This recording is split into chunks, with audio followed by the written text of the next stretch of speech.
ओम नमः सिद्धेभ्यः ओम नमः सिद्धेभ्यः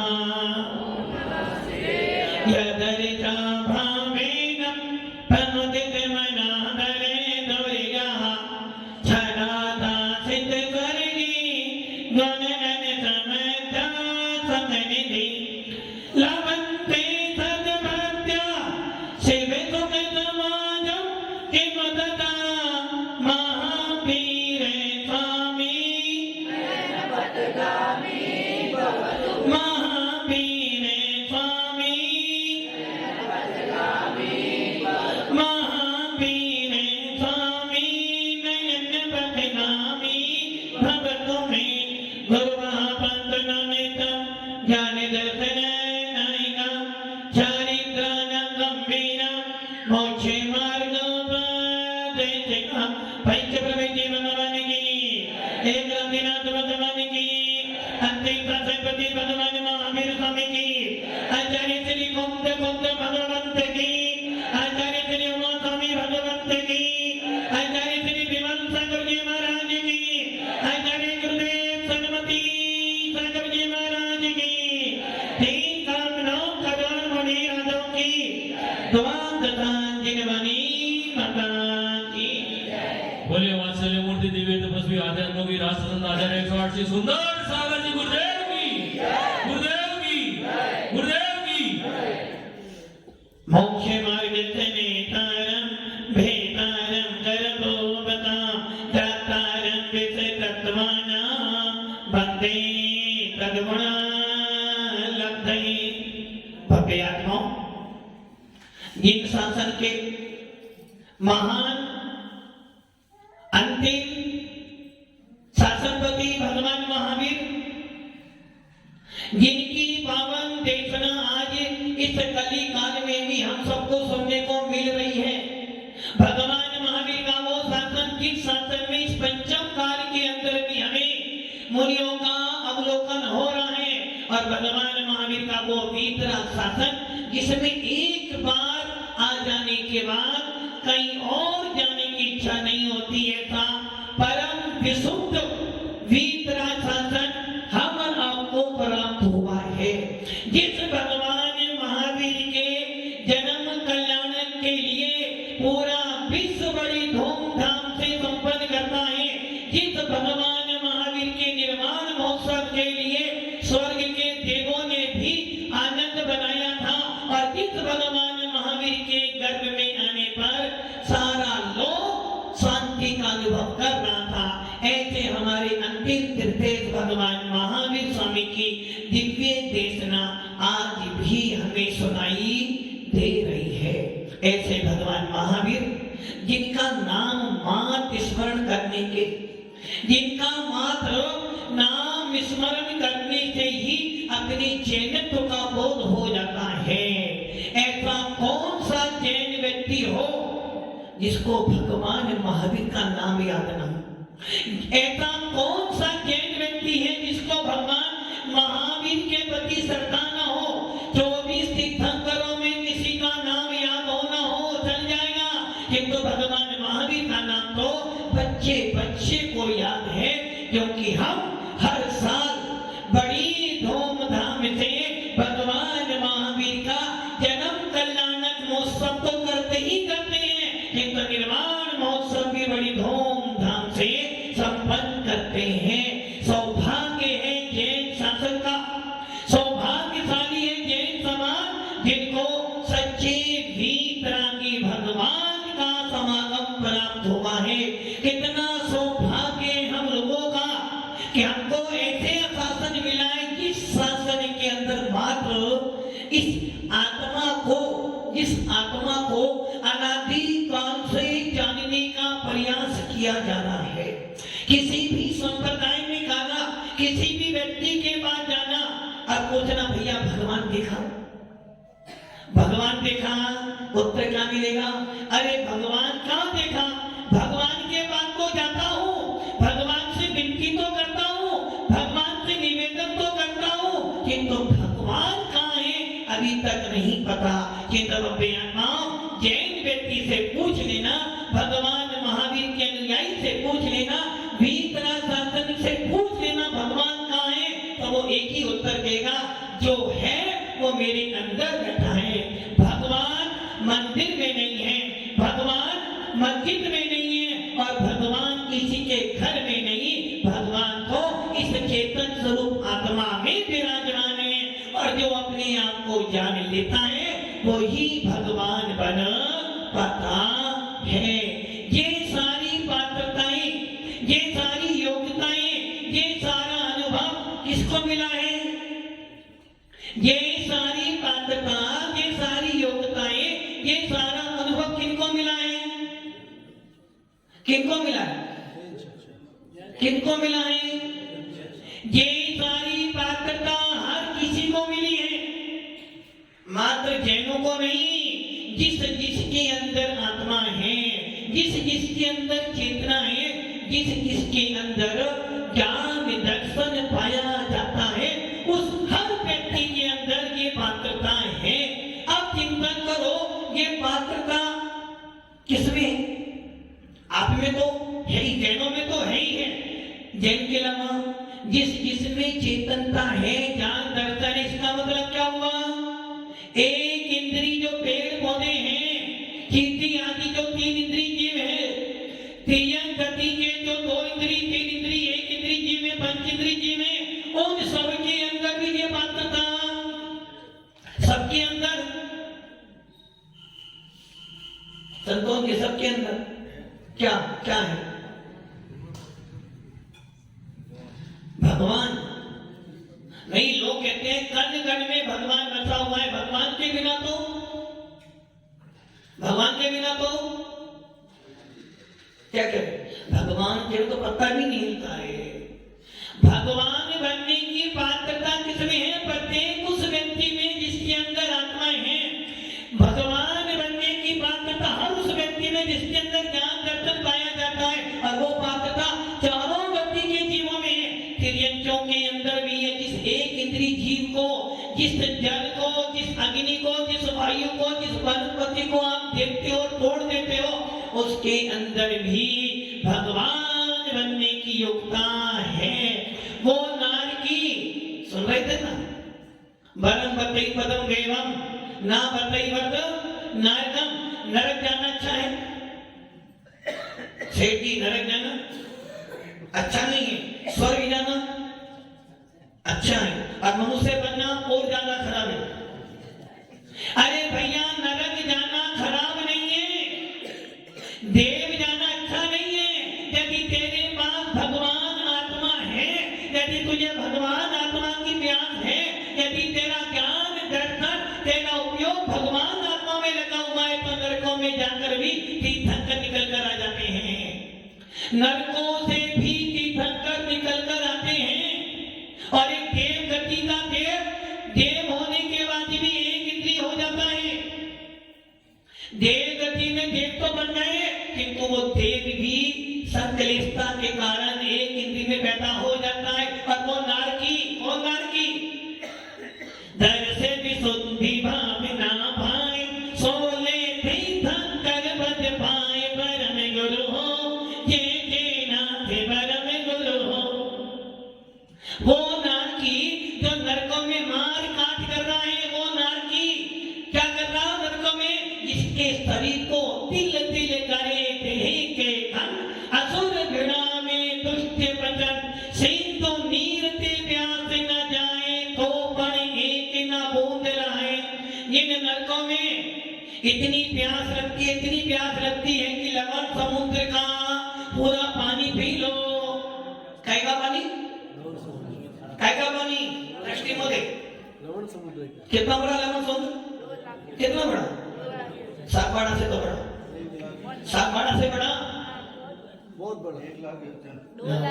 कहीं भैंस पानी में कितना बड़ा?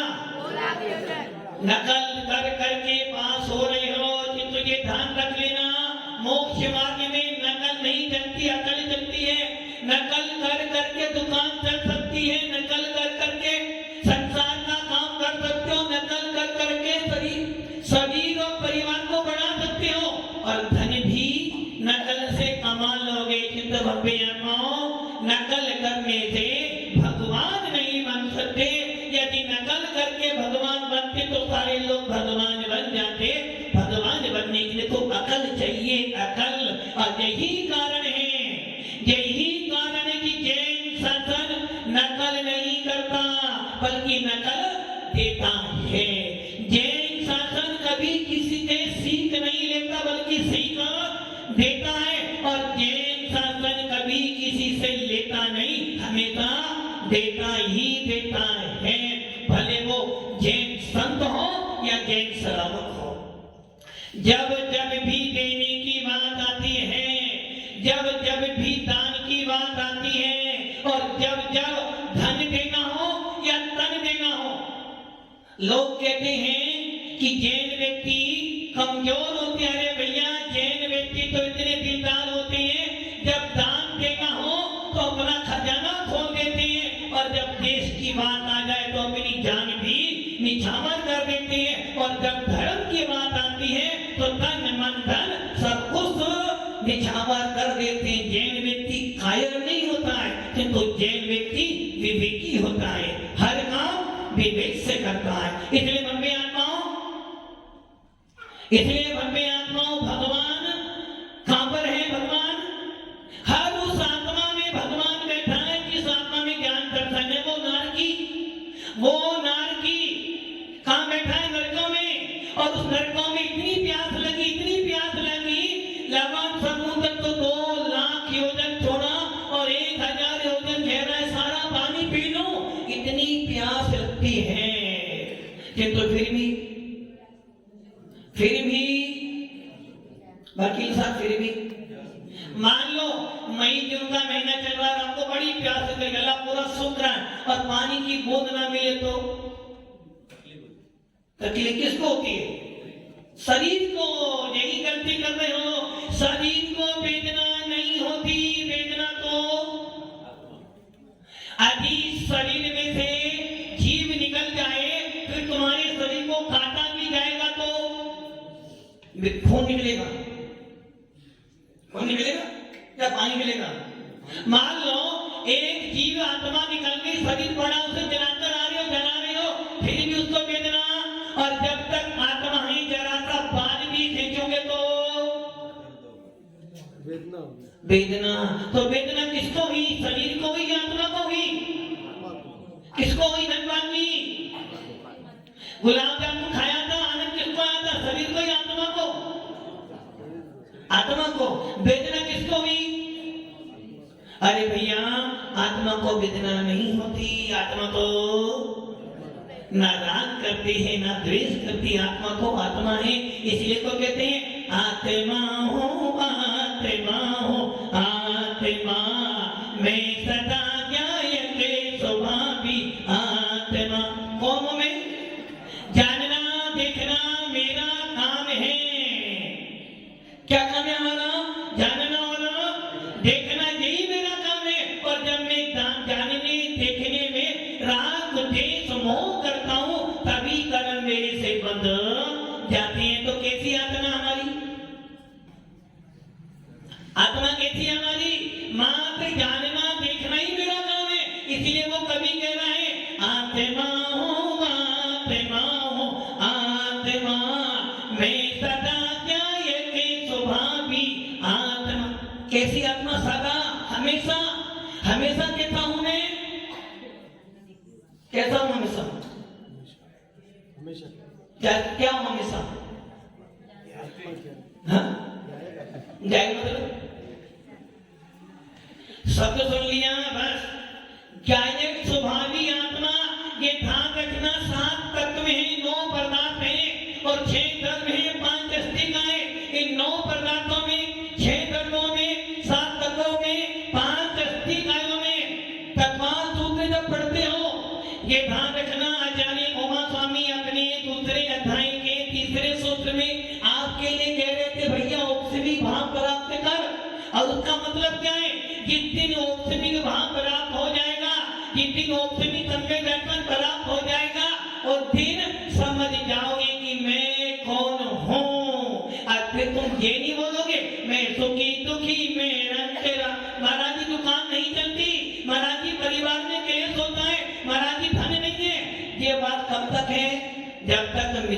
पड़ा हुआ है।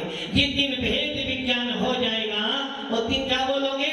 आत्मा हो आत्मा हो आत्मा मैं सदा जायते स्वभावी आत्मा गोरा काला जो भी दिखता जाम है मोटा पतला हो न इसका काम है। शरीर कहता है गोरा देखा तो फिसल गए, काला देखा तो वापिस आ गए। अश्विन जी गोरा शरीर देखा तो सीधा महंगी पाबंदी बोल यही होता है। बाजार में जाते हो, बाजार में जाते हो, खराब से खराब आटा लेता है, खराब से खराब वस्तु को हाथ क्या करता है ऊपर फेंकी रखी कर देता और आप फिसल जाते हो। मिठाई तो बहुत अच्छी, मिठाई तो खराब थी किंतु उसके ऊपर वक्त बहुत अच्छा लगाया था चांदी का और आपने देखी और खाने के बाद बाजार का भोजन करते हो, पानी पूरी खाते हो, किस कैसे बनाई नहीं पता, बस खाने में उसने जरा सा मसाला मिलाया नहीं आपने। इसी प्रकार वो आचार्य भगवो कभी कह रहा भाई शरीर कहता है, शरीर तो मात्र गोरा शरीर देखते हो तो फिसल जाते हो और काला देखते हो तो मुंह फेर लेते हो। गोरा शरीर देखते हो तो फिसल जाते हो, काला शरीर देखते हो तो निकल जाते हो। किंतु आचार्य भगवान कह रहे भैया शरीर कैसा है? गोरा काला हो न इसका काम है। कैसा काम है? गोरा या काला ही मिलेगा। मोटा पतला हो न इसका, शरीर मोटा है पतला है, ये सब शरीर बुद्धगण की पर्याय है, आत्मा की पर्याय के नहीं। आत्मा कहती है, आत्मा के गोरा काला जो भी दिखता जाम है मोटा पतला हो न इसका काम है। इन विभागों से रहित में आत्मा आत्मा हो आत्मा हो आत्मा।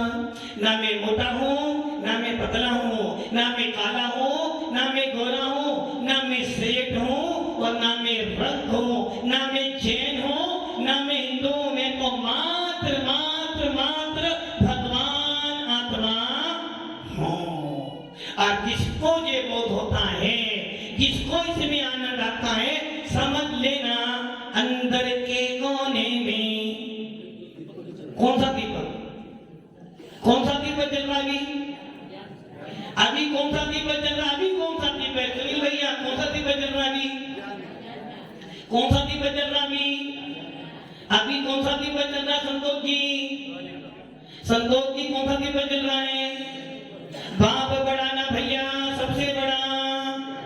अभी तो वही दीपक चल रहा है महाराज। उस दीपक के लिए महात्मा गांधी चाहिए कि तो अपने आत्माओं सामने के दर्शन एक बार अति उत्पन्न हो गया, समझ लेना आत्मा में वो आनंद आएगा जो आनंद अरबों खरबों रुपए खर्च करने पर भी नहीं आने वाला। आप देखो ना, साधु संत त्यागी भक्ति पूरे दिन बैठा रहता है, पूरे दिन कमरे में रहता है, फिर भी आपसे ज्यादा आनंदित रहता है। आप पूरे परिवार के बीच में रहते हो, पूरे विषय भोगों के बीच में रहते हो।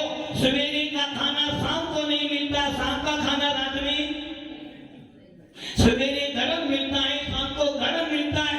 जो सवेरे खाया था वो शाम को नहीं मिलता है, और जो शाम को मिला था वो कल नहीं मिलता है। पहनने के लिए अच्छे से अच्छे कपड़े हैं, बात करने के लिए कोई तो अपना, पवन जी कोई तो कौन अपना, पवन जी कौन अपना? नहीं सब तो नहीं। अपनी दिल की बात किससे कह सकते हो? किससे किससे किससे? होम मिनिस्टर से। किंतु ये सोच लेना तुम्हारे पास कहने के लिए भी हैं, सुनाने वाले भी हैं, सुनने वाले भी हैं, खिलाने वाले भी हैं, रोने वाले भी हैं और दुख सुख देने वाले भी हैं। उसके बीच में रहते हुए भी अर्थात पांचों इंद्रियों के भोग साधन तुम्हारे पास में हैं। जब चाहो जब इस्तेमाल कर सकते हो, फिर भी सुखी हो। स्मरण करे सुखी तो सुखी हो ना। और मुनि वाला, फिर भी मुनिराज आनंदित ही आनंद है। जो मुनिराज भेद विज्ञानी होगा, जो मुनिराज भावलिंगी होगा, जिस मुनि ने अपनी अनंतानुबंधी अपत्ताखान कसाय को अभाव कर दिया, ऐसा मुनिराज मुनि बनने के बाद कभी दुखी नहीं हो सकता। वो तो यही सोचता कि हे आत्मा, अनादि काल से प्रयास कर रहा था, आज अवसर मिल गया है, आज अवसर मिला है कि मेरे को अपनी आत्मा से बात करने का अवसर मिल गया है। जो मेरा अपना है, कभी मैंने बोला था, जो मेरा अपना है उसे कोई कैसे, जो अपना उसे कोई धन्यवाद, जो खुद का है खुद का है, जो कमाया है, जो कमाया है, जो कमाया वही तो हमारा अपना है ना। जो किसी ने दिया वो मेरा नहीं, जो मैंने कमाया है वही मेरा अपना है ना। पापा ने कहा कि मैंने कमाया, जो कमाया वो मेरा अपना है, और जो अपना है वो कभी कोई छीन नहीं सकता, और जो अपना नहीं है वो कभी अपना हो नहीं सकता। जो अपना है वो कभी पराया नहीं हो सकता, और जो अपना नहीं है वो कभी अपना, हाँ धनवांगी अपना, अपना घर, अपना घर आपका ये बोल रहे नहीं, हमारा घर होता तो यहाँ अपना ही छोड़कर आ गए तो तुम्हारे पर दृष्टिकोण डाले, क्योंकि हमारे यहाँ लिखा है दूसरी चीजों पे दृष्टि डालोगे तो कर्म का असर होगा। इसलिए मुनिराज अपनी निज आत्मा की अनुभूति पर दृष्टि डालते हैं। मुनिराज जंगल में रहे या शहर में रहे, शमशान में रहे या राजमहल में रहे, मुनिराज यदि भावलिंगी मुनिराज है, वेद विज्ञानी मुनिराज है, छठे गुणस्थानवर्ती मुनिराज है, तो वो तो ना सुख में आनंदित होते हैं और ना दुख में दुखी होते हैं। वो तो जानते हैं कि ये तो जीवन है, सुख आया है तो दुख भी आएगा, और ये सुख दुख आया कहां से, साधना की कहां से आया, सुख दुख कहां से आया, कहां से आया, कहां से आया, सुख दुख कहां से आया आपके पास? वो तो अभी कह रही जैसे कर्म के, अभी हमारे वो नीली की जरा से कुछ बोलने देख लिया, हमेशा मेरे से ऐसा ही बोलते हो, मेरे से ऐसा, मेरे से ही बोलते हो। यदि अभी अभी समाज के इस मंच पर यदि आचार्य सुंदर सागर किसी को कठोर शब्द में कुछ बोल दे, अभी क्या हो जाएगा, मन अच्छा हो जाएगा, मन क्या हो जाएगा, फिर ये बातें, अरे भाई मेरे ही कर्म का उदय था, महाराज का दोष क्या था? आदि जो कहने महाराज का अंतरा हो जाता तो अरे महाराज का काम ही अंतरा कर्म के कर्म का उदय था, मैं क्या करता, मैं तो बहुत सोच के रहा था। और अभी महाराज कुछ कहते तो देखिए महाराज जी ने मुझे कैसा, अरे भैया चिंतन करो, अभी किसी त्यागी भक्ति ने तुम्हें कुछ कह दिया है तो सोच लेना मेरे पाप कर्म का उदय था, कहते हो ना। यदि मुनियों को तुम याद करो तो पुण्य कर्म का उदय किसका, मुनियों का, या आपका? मुनियों को यदि तुम याद करो तो सौभाग्यशाली हो ना, दिन भर पाप करते रहते हो, और अभी एक बार जवान पर तुम्हारे नमो लोए सर्वे साउना नाम आ जाए तो आपने मां क्या बोला था, नमो लोए सर्वे साउना, और इतने बोलने में 3 कामे 9 करोड़ मुनियों की वंदना आपकी, छठे गुणस्थान से लेकर चौथे गुणस्थान तक के मुनियों की वंदना हो गई। भरत क्षेत्र, एरावत क्षेत्र और विदेश क्षेत्र के मुनियों की वंदना हो गई। तो बताओ मुनियों का याद करना, अभी आप किसी मुनि को याद करो सौभाग्यशाली होना, और अभी कोई मुनि तुम्हें याद कर ले तो, यदि कोई मुनिराज बड़े मंच पर या कोई भी ना हो और तुम्हारे बारे में अच्छी भावना व्यक्त कर दे तो कैसा लगता है? कम से कम इतना सौभाग्य तुम्हें लेकर आया, मानता हूँ तीर्थंकर नहीं मिले कोई गम नहीं, केवली सुख केवली मिले कोई गम नहीं। अरे पंचम काल में सबसे बड़ा मेरा पुण्य ये है कि मुझे दिगंबर साधु ने याद तो किया कम से कम, और दिगंबर साधु ने यदि मुझे याद कर लिया तो निश्चित है कोई पाप कर्म मुझे धोखा देने वाला तो, जब मुनिराज में याद करते तो अच्छा लगता है। और सोचते देखिए महाराज जी ने मेरे को जानते हैं महाराज, और जब महाराज ने तुम्हें को कठोर शब्द बोले तब कैसा लगा आपको? कैसा लगा? अच्छा ही लगता है। अच्छा तो यहाँ लगता है, फिर बाहर जाकर पूरी की पूरी महासभा हो जाती। अरे भैया जो माँ होती है, यदि माँ 10 दिन साल भर में 364 दिन यदि माँ खिलाती है तो 65वें दिन माँ मार भी सकती है, किंतु 364 दिन जो खिलाया था ना माँ ने वो याद नहीं आया, किंतु एक दिन जो डांटा था ना वो याद।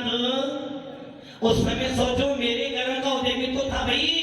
अरे भव्य आत्माओं, इसलिए आचार्य भगवत कह रहे हैं कि सुख और दुख कौन लाके देना है? स्वयं तेरे परिणाम। इसलिए जैसा परिणाम करेगा वैसा फल तुझे अपने आप मिल जाएगा। इसलिए हमेशा यही प्रयास करो कि मैं आत्मा हूँ और मेरा काम क्या है? जानना और देखना।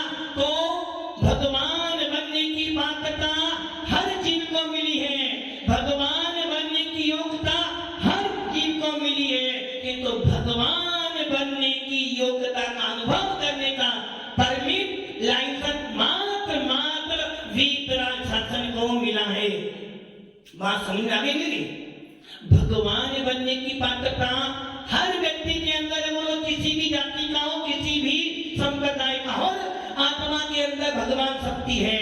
हर व्यक्ति को, हर जीव को, चारों गतियों के जीवों को भगवान बनने की पात्रता मिली है, योग्यता मिली है, किंतु अनुभव करने की पात्रता, वेदन करने की पात्रता, प्रैक्टिकल करने की पात्रता या आत्मा से भगवान बनने का मार्ग यदि किसी को मिला है तो वो मिला है भगवान महावीर के अनुयायियों को। और ऐसा वीतराग शासन हमें मिला है, ऐसे भगवान महावीर जिनका निर्माण महोत्सव बड़ी धूमधाम से देवों ने बनाया था, आज वही पुनः घटित हो रहा है।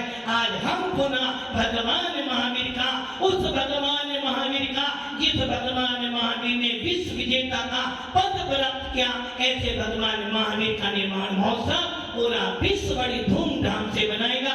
गौरव है, हमें सौभाग्यशाली है कि हमें भगवान महावीर का कुल मिला है। ऐसे कुल को पाकर आत्मा से परमात्मा बनने का वेदन करें और अपना मोक्ष मार्ग प्रशस्त करें। ओम